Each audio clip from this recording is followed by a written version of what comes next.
What's up, Tiger fans? It's Morgan here, back again with another 5-minute video about your Clemson Tigers. And I know I'm kind of changing it up here. I've got glasses on, and I know some of you fans out there are like, I didn't know he even wore glasses. Yes, I do sometimes. Most of the time I wear contacts.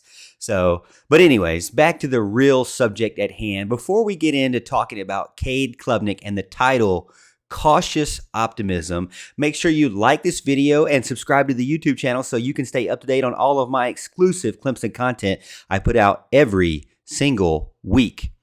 All right, Tiger fans. So one thing that I want to advise fans out there is cautious optimism. Now, Cade Klubnik had a great night versus the North Carolina Tar Heels in the ACC championship game.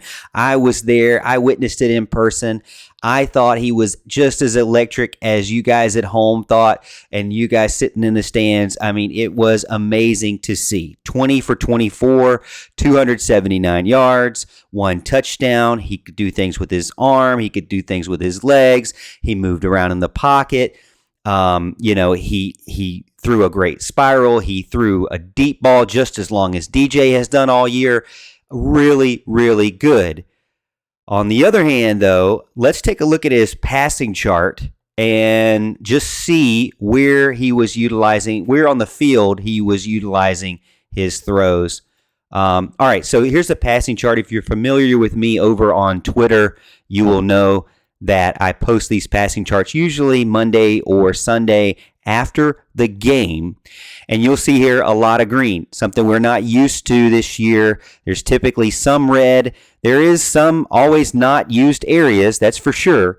But a lot of green here, going 20 for 24. Great rating overall. Completion percentage, 83.3%. 279 yards, again, and 1 touchdown you see there.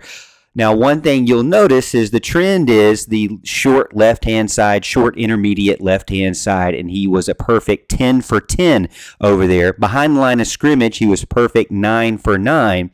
And really, Clemson uses that.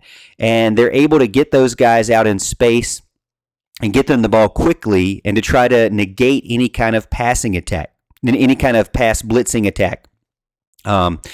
Now, it worked really well, and I felt like guys like Joseph Ngata, Brandon Spector, Antonio Williams, Davis Allen, Will Shipley, all were able to positively impact the game from these short passes and then getting out in space. And I think that the Tigers did really well with that. Then Cade also has something that we haven't really seen this year is even though DJ has a cannon of an arm, you really didn't see him test as much throughout the game. It would seem like they would kind of forget that and go back to just doing intermediate to short passes.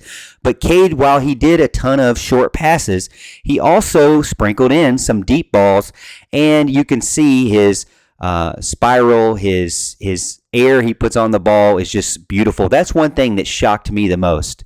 I think I didn't realize just how far he could throw. I mean, you can see here, he chucked that 68-yarder to Cole Turner. He actually caught it like 47 yards from the line of scrimmage, and I'm sure that's a little bit further from where Cade was standing. So you're talking about a 50-yard bomb down the field before Cole caught it and then ran off with it. So again, Cade Klubnik, great game, but cautious optimism because North Carolina is the 18th worst pass defense in the nation. 18th worst. I will also say cautious optimism because Tennessee, coming up in the bowl game, in the Orange Bowl, is the 7th worst pass defense in the nation. So while Cade should be able to light these teams up and have great passing charts, these two teams are not known for stopping the pass. So Cade brings speed. He brings us threat to the run better than DJ. He fits the offense better, in my opinion. He has a cannon. He has a great spiral. He seems to throw on time and have great accuracy. But, like I said, there's always that cautious optimism. Don't crown him the Heisman week 1 or week 13 or whatever. I think that you should still give the man some time to grow. He's going to make mistakes. I think one thing that we made a mistake with DJ is over expectations, over hype. And once that player does not meet those expectations, it really went downhill for DJ. I felt in a lot of ways, even if he had a good game, he couldn't win. And so try to stay optimistic for sure. Don't be pessimistic, but be cautious with it. Don't put the weight of the world on the guy, because these players, they know, they can see it on social media. They pay attention. I say be cautious, be optimistic. He still has happy feet sometimes. He'll risk it when maybe he shouldn't, but he's still young, but he has a lot of upside, and he looks great so far. And I hope that he continues to have a great season. With this final game coming up in the Orange Bowl against Tennessee, we'll find out that hopefully we'll find out that Clemson is the better and real orange team. Even if they don't win the game, I still think Clemson is the better and the real orange team. But that's just my opinion. Again, be careful comparing him to DJ, because he's a completely different player than DJ, and that's a good thing. I think he does fit the offense better. Be careful to thinking he'll go back to Trevor Lawrence and Deshaun Watson days, because those are high expectations. Those guys are doing pretty well in the NFL and have done well and have gone to national championships. So high expectations for sure when you play at Clemson. Best is the standard.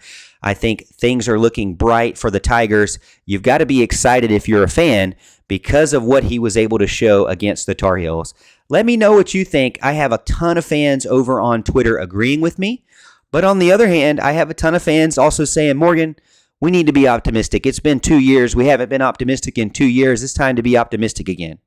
And really, I can't blame you for that either. So let me know what you think. Should you be cautious with your optimism? Are you being cautious with your optimism? Or maybe I'm completely off base and I don't know what I'm talking about. I'd love to hear what you have to say.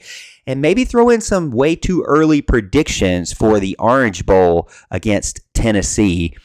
Again, don't forget to shout it out in the or let me know what you think in the comments, and hit the like button and subscribe to the YouTube channel. And we'll see you, Tiger fans, at the top of the hill.